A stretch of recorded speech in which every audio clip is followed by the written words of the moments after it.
2025年11月10日星期一，散文霸王卸甲。在明哥辦公室的落地玻璃窗外，維港的夜色依舊璀璨。明哥獨自坐在真皮的座椅上，指尖撫過光潔的紅木桌面和放在背後櫃裏的獎牌和獎杯，這就是活生生的見證他過去10數年那無數輝煌戰績和成就的辦公桌，如今只剩下一疊只能帶得走的病歷。冷氣呼呼地送風，他第一次發覺這房間能俯瞰港九各角落的昔日場面，虛撼的戰場基地兼情報室，如今竟是如此的空曠寂寥，像極已被螞蟻以搬家的形式。趁他在醫院裏接受化療的那段長時間裏，被蠶食掏空了，現在只剩下一個沒用的蟬殼。曾幾何時，公司有明哥，跑數冇甩拖是寫在業績牆上振奮各位業務員心裏的金句。他執着於每週報表上的業績數據，執着於能在每天晨會上為1/1000的業績差距，將下屬斥責至眼眶發紅。那些被他親手帶起的團隊隊長，如今竟帶着全隊人馬轉投了新的馬房，去依靠新的主人了。連一聲道別的客套説話也懶得説，憑着一封由上頭下達命令的信件，便全都省卻了。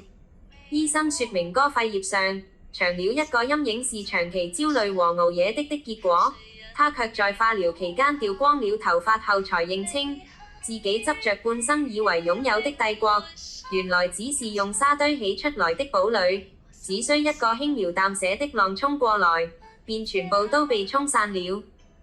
手機屏幕亮起，是妻子傳來兒子阿強趴在書桌上睡着的相片。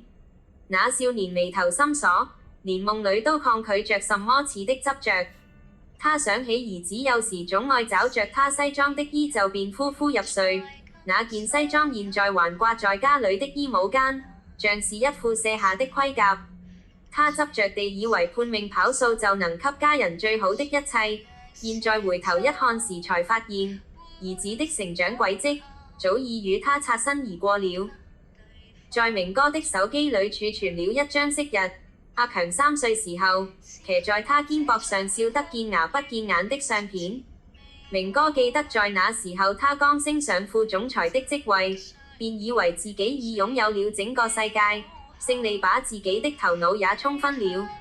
現在他才明白，當人把執着係在終會流逝的事物上，便注定要溺斃於時間的洪流裏。明哥關上辦公室的燈，臨行前把那盆枯死了的發財樹迎進垃圾桶裏，因為過2天他的辦公室便會有了新的主人進駐入去了。明哥要黯然的離去，孤寂的他在電梯裏，鏡面映出他稀疏的髮線與寬鬆的西裝。原來當一個人卸下執着的武裝後，人人都只是渴望着尋找溫暖的家的普通人。醫院覆診那天的清晨，晨光穿過窗外大廈的罅隙，映照在餐桌上。他看見阿強在廚房裏煎太陽蛋，兒子默默地將煎料焦邊撇走，然後便把一碟有2隻太陽蛋推到他面前說：爸爸，你一會兒去醫院覆診，我也陪你一起去。明哥聽進了，望一望兒子稚嫩的面孔，這一下子他輕聲的回答說：好的。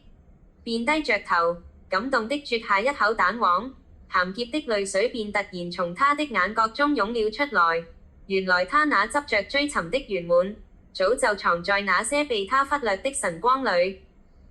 人生有些時候執着如鎖鏈，將人捆綁在虛妄的寶座上，以為自己高高在上；有些時候若能像卸甲般放下，把重重的盔甲卸了下來，便終能打開心結並敞開心扉。